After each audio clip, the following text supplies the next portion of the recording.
You just saw how to write a basic log statement. Now I want to introduce you to a popular logging library called Timber. Here are a few reasons that you might want to learn about Timber.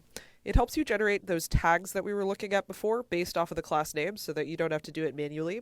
If you're actually releasing your app out into the world, it helps you avoid showing logs in the release version of your Android app.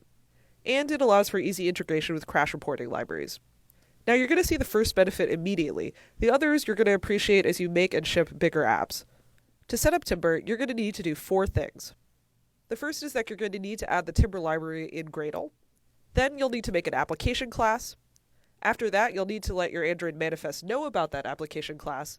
And finally, you'll initialize Timber in the application class.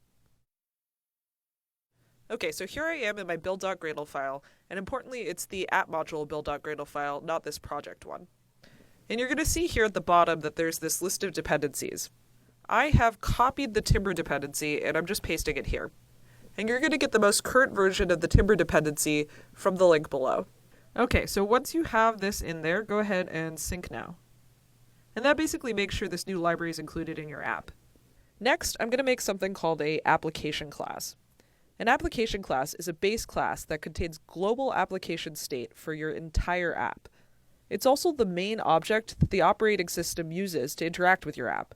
Now there is a default application class that is used by the OS if you don't do anything special. So there's always going to be an application object that's out there created for your app.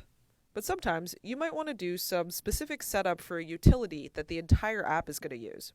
And Timber is a great example of this. Timber needs to use an application class because the whole app will be using this logging library.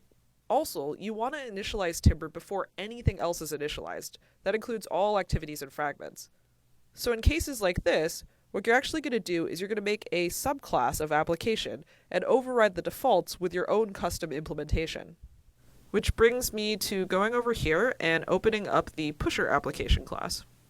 Now, there's nothing in here right now, but I've given you a blank application class to copy over, so I'm going to go ahead and do that right now. Notice that pusher application extends application. Okay, so now to make use of this new class, I need to go over to the Android manifest, which is over here, and add it. And I'm going to add it here as part of this application tag.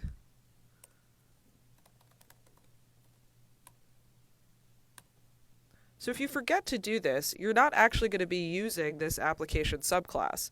You also won't see any errors. You just also won't see any Timber logs because you're not using your custom class. Okay, but my custom class right now doesn't have anything custom in it.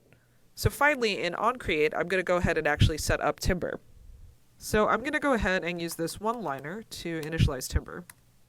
Now, as a logging framework, they decided to get a little bit cute with this, and Timber actually uses a lot of tree and lumber-related language, as you can see here. So I've added Timber to Gradle. I have made a new application. I added that application to my Android manifest, and I set up Timber in that application. So now I'm going to get to actually use Timber. I'm going to go over to my main activity, scroll down, and instead of this log statement here, I'm going to do a Timber log statement. And you'll notice the Timber log statement is shorter, and it didn't require this tag that I had to manually set over here. So now I'm going to get rid of this. Okay, so now I'm going to go ahead and actually run my app. And if I go over here, I can see that it's running. Okay, so let's go ahead and open up Logcat. And I can see that the Timber log looks basically exactly the same, and it automatically added this tag over here. Okay, so real talk. Now that you know about the existence of this application class over here, I want to give you a little bit of a warning. It might be really tempting to just open up this application class and add all sorts of global code here. But in the same way that making world-readable, world-writable, static, globally available variables can be very error-prone, it's pretty easy to abuse this application class. You'll actually very rarely add things here, so when you do so with caution and make sure you're thinking about it first. On a lighter note, Timber has a bunch of other features that you can read more about.